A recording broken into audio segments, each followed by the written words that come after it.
Assalamualaikum warahmatullahi wabarakatuh. Perkenalkan, nama saya Muhammad Akbar Kurniawan.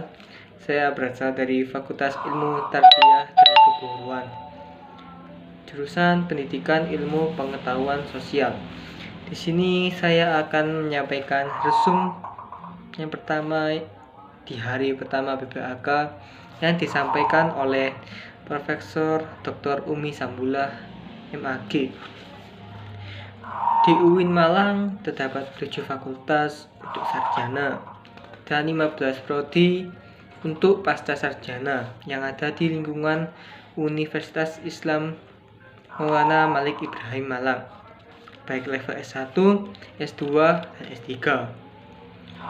Berdasarkan roadmap pengembangan atau rencana induk pengembangan UIN Malang dan juga rencana strategis, maka kampus Universitas Islam Negeri Malang ini sedang berada pada tahap internasional. Jadi tahap pengakuan internasional dan bereputasi internasional didukung oleh program-program yang mendukung upaya-upaya internasionalisasi. Dan di UIN pun terdapat mahasiswa dari luar negeri, sekitar 500 mahasiswa dari 34 negara di berbagai belahan dunia. Sejak tahun 2008, UIN telah mendapat sertifikat internasional atau ISO. Berikut adalah sertifikasi ISO yang didapat oleh Universitas Islam Negeri Malang. Yang pertama, ISO 9001-2000, kemudian ISO 9001-2008, dan ISO 9000-2015. Kemudian pada tahun 2020 terdapat 4 program studi yang sudah mendapat sertifikat A, dan dari 47 program studi telah mendapat predikat unggul. Kemudian upaya internasionalisasi universitas adalah dengan mendorong dosen dan juga mendorong mahasiswa untuk melakukan hasil riset dalam proceeding internasional maupun jurnal internasional. Mahasiswa nanti akan melakukan riset untuk meningkatkan wawasan ilmiah, kompetisi nasional maupun kompetisi internasional. Untuk melakukan riset, skripsi atau tugas akhir seperti yang disampaikan oleh Bapak Rektor tadi. UIN Malang juga ada integritas kelembagaan.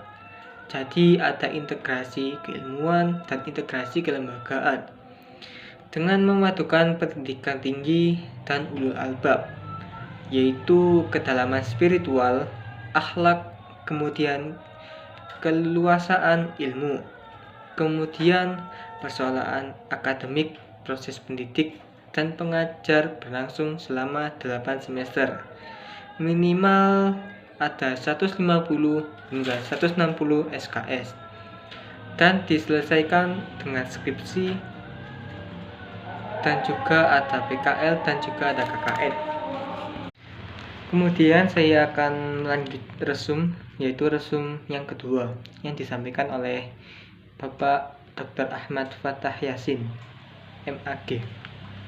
Kampus kita, Kampus Maulana Malik Ibrahim atau Universitas Islam Negeri Malang, memang terkenal dengan kampus yang sejuk, nyaman, rindang, yang cocok dijadikan sebagai tempat belajar. Mahasiswa baru atau maba itu harus mengupayakan diri secara mental, baik spiritual. Kegiatan perkuliahan di kampus UIN Malang ini, kita wajib bertransformasi gaya belajar dari tingkat SLTA atau SMA atau SMK menuju model belajar di perguruan tinggi ini. Mahasiswa harus mempunyai kemampuan berpikir ilmiah, dan berpikir ilmiah sendiri adalah berpikir yang selalu dilandasi dengan ilmu pengetahuan, baik pengetahuan umum maupun ilmu pengetahuan agama. Manusia itu berbeda-beda sifatnya, baik antara mahasiswa dengan yang bukan mahasiswa. Karena itu, kita juga harus berpikir di setiap kondisi apapun.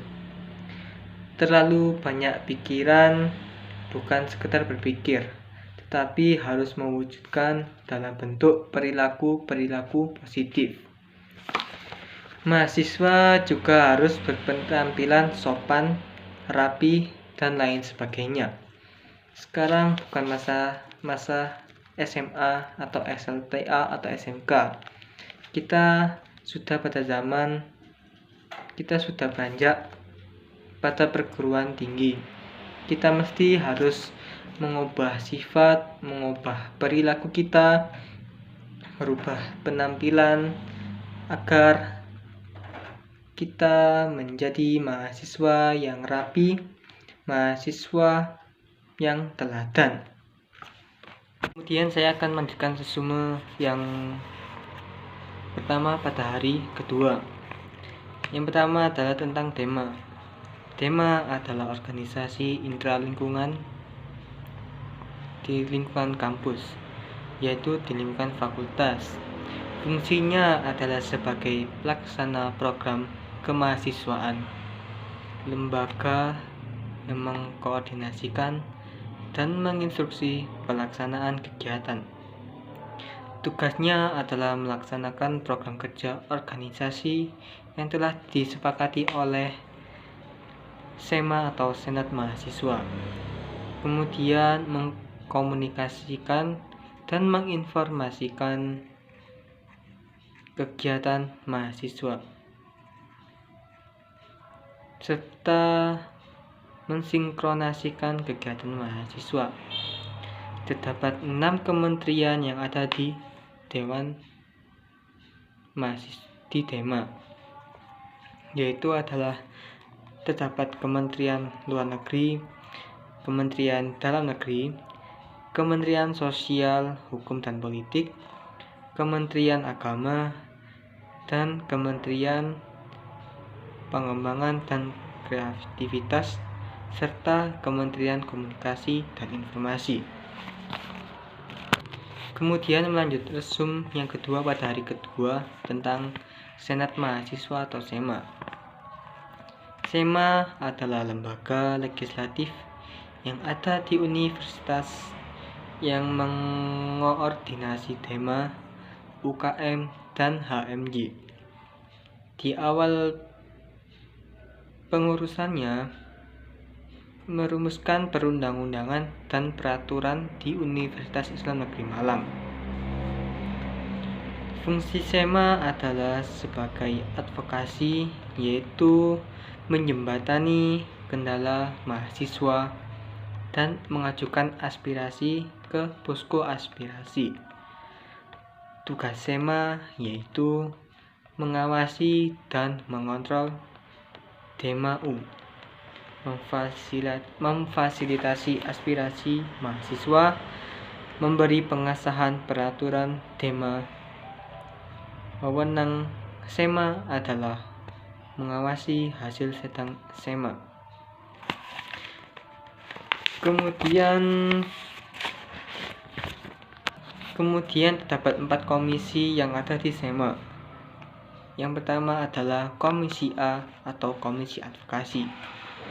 Kemudian Komisi B yaitu Organisasi dan Kemahasiswaan. Kemudian Komisi C Administrasi dan Keuangan. Dan D Komisi dan Komunikasi. Bidang pengurus terdapat Ketua Umum, Sekretaris Jenderal, Bendahara, Ketua Komisi Advokasi, Ketua Komisi B Organisasi dan Kemahasiswaan, Ketua Komisi C Administrasi dan Keuangan, dan Komisi D Informasi dan Komunikasi. Persyaratan masuk DEMA dan SEMA adalah IPK harus minimal 3, memiliki SK Ormawa minimal 1 SK, Dan yang terakhir adalah siap terikat dan berkomitmen atau menyelesaikan periodisasi. Kemudian adalah resum yang ketiga pada hari kedua PPAK tentang UKM mahasiswa. Yang pertama adalah resimen mahasiswa. Sejarahnya dibentuk oleh Jenderal A.H. Nasution tahun 1959 di Jawa Barat dengan moto Widya Castrena Dharmasida yang memiliki arti penyempurnaan pengadilan ilmu, pengetahuan, dan keprajuritan. Asas dasar Menwa adalah Pancasila dan Undang-Undang Dasar. Dasar pendirian SEMA terdiri dari UUD pasal 30 dan UU nomor 3 tahun 2002. Fungsi Menwa atau resimen mahasiswa adalah melaksanakan pembinaan anggota, melaksanakan pemeliharaan dan pemberdayaan, pelatihan dan pendidikan, dan lain-lain. Kemudian adalah pelatihan dan pendidikan Menwa ada Pradiklat-Sar, Diklat-Sarmil, Suskalak, Suskapin, dan masih ada banyak lagi. Kecabangannya ada lempar pisau, menembak, dan bela diri. Kemudian ada UKM Pramuka. Visi dan misi dari Pramuka UIN adalah menjadikan anggota yang rencana yang berpengetahuan luas, mandiri, berbudi pekerti, dan memegang luhur dan berlandaskan ulul albab. Misinya adalah meningkatkan kualitas pendidikan dan pelatihan serta minat bakat anggota Rancana, menjadi anggota Rancana yang kreatif dan kritis. Program kerja Angsana Perkemahan Wirakarya ada program kerja yaitu Angsana Perkemahan Wirakarya, temu alumni, dan musyawarah pendega. Tugasnya yaitu tugas yang terdapat dalam kepramukaan adalah rapat kerja bulanan, internal bidang anggota, triwulan, welcome party, logbook, memo, dan lain-lain. Pemangku adat adalah memegang adat dan memegang perilaku. Terdapat beberapa dewan, yaitu adalah pemangku adat, Dewa Kehormatan Pandega, dan OPS Diklat. Program kerja dari Pramuka terdapat 2, yaitu adalah perkemahan akhir tahun dan LDK. Kemudian ada UKM Korps PMI. Korps PMI dirintis oleh Zainal Abidin dan Mustafa ketika menduduki jabatan SEMA. Pengurus inti program kerja yaitu adalah rapat bulanan, kartu kendali, pengukuhan, AK, Mustata XXIX, dan Disnatalis. Terdapat 6 bidang yaitu sosial, dikten, terutang, kesehatan, litbang, dan humas. Kemudian terdapat UKM Paduan Suara. Paduan Suara adalah salah satu UKM yang berfokus untuk mengembangkan bakat dan minat dalam seni perpaduan suara. PSM diresmikan sebagai UKM di UIN Malang pada tahun 2015. Dengan kurang lebih 6 tahun umurnya yang cukup muda sebagai kelompok paduan suara. PSM GBB juga menjadi kepiawaian berorganisasi selain perpaduan suara. Kemudian terdapat UKM Seni Religius. UKM seni religius hadir sebagai wadah seni Islam dan organisasi.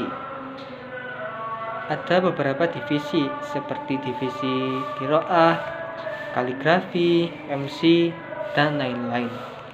UKM ini berdiri sejak tahun 2003. Kemudian ada UKM Teater Komedi dan Kontemporer atau Teater K2, berdiri sejak 1986, jadi usianya hingga sekarang adalah 35 tahun. Karena kompleks, teater memiliki seni seperti sastra, menari, dan lain-lain. Kemudian ada UKM Mapala Tursina. UKM Mapala Tursina adalah organisasi pencinta alam satu-satunya yang ada di Universitas Islam Negeri Malang. Terdapat kegiatan yang dilakukan oleh UKM ini, yakni terdapat rekreasi sosial, olahraga, dan ilmiah. Kemudian ada UKM Unior. UKM Unior merupakan salah satu unit kegiatan mahasiswa di UIN Malang yang mewadahi dan juga memfasilitasi bakat dan minat mahasiswa dalam bidang olahraga. Terdapat 7 cabang, yaitu sepak bola, bola voli, tenis meja, bulu tangkis, bola basket, sepak takraw, dan catur. Kegiatannya ada latihan rutin, sparring partner, dan turnamen. Kemudian ada UKM Kopma PB. UKM Kopma PB ini menampung aspirasi tentang koperasi ketika di masa SMA atau SLTA. Visinya adalah menjadikan koperasi yang mandiri dan wadah yang beridealisasikan koperasi, dan misinya adalah meningkatkan kesejahteraan anggota. Kopma sendiri berdiri pada tahun 2000. Kegiatannya antara lain ada pelatihan LSO, catering karyawan, big event, terdapat unit usaha koperasi yakni minimarket, konter pulsa, dan tempat fotokopi. Kemudian ada UKM Komus, Komunitas Musik Studio 3. UKM Komus berdiri sejak 1999. Terdapat 6 departemen, yaitu event organizer, yaitu menciptakan dan mengkonsep seluruh event. Kemudian departemen studio yang bertanggung jawab atas keamanan baik alat instrumental dan alat musik. Kemudian musik manajemen, yakni bertugas untuk mengkoordinator player. Kemudian ada departemen multimedia yang bertugas untuk membuat dan mengolah sosial media dari Komus. Kemudian departemen public relation, yaitu adalah jembatan antara pihak luar yang ingin bekerja sama dengan UKM Komus. Yang terakhir ada departemen social development, yakni mengakrabkan seluruh anggota. Kemudian terdapat UKM Taekwondo. Dahulu merupakan ranting dari UB, berdiri oleh inisiatif Muhammad Tahir pada tanggal 11 April 1995. Visi dan misinya menjadi unit kegiatan kemahasiswaan yang terkemuka dalam pelatihan taekwondo, keorganisasian, dan kegunaan untuk menghasilkan generasi berprestasi. Dan misinya adalah untuk menyelenggarakan taekwondo secara rutin dan intensif sebagai pembentuk generasi yang kuat fisik dan kuat mental. Kemudian ada organisasi fotografi atau Jepret Club. Organisasi intrakampus ini adalah sebagai wadah bagi peminat fotografi, tetapi tidak berfokus ke fotografi saja, tetapi juga videografi. Kegiatan inti yang ada di fotografi atau Jepret Club yaitu adalah open recruitment, diklat, pameran, milagisi, hunting besar, dan Mustang. Kemudian ada UKM Simfoni FM, berdiri sejak 5 September 1998. Dipendengarkan dengan presentasi 50% mahasiswa, 30% pelajar, dan 20% pekerja. Simfoni FM selalu memberikan pendidikan, dakwah, musik hits, dan terdapat segmentasi musik mulai dari 50% Indonesia terbaik, 40 manca hits, dan 10% musik Korea.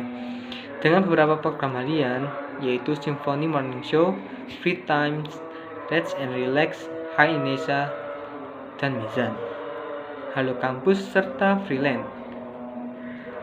Dan tak hanya program harian, UKM Simfoni memiliki seperti weekend show dan lain-lain. Kemudian ada UKM yang terakhir, yaitu adalah LKP 2M atau UADM Inovasi. Unit kegiatan mahasiswa dengan berfokus pada 3 hal, yakni kajian, penelitian, dan pengembangan. LKP 2M adalah implementasi dan tridharma perguruan tinggi. Jadi untuk menciptakan mahasiswa yang berkualitas, maka di UKM ini memadai mahasiswa yang memiliki akredibilitas LKP 2M. Dan LKP 2M ini berdiri pada tanggal 1 Juli 1999. Biro LKP 2M yakni adalah kajian, penelitian, dan keorganisasian. Kemudian ada resum keempat dan resum terakhir yang ada di hari kedua PBAK yang disampaikan oleh Bapak Haji Hasanuddin Wahid dan menjabat sebagai DPR RI dengan tema kebangkitan bangsa menuju Indonesia tangguh.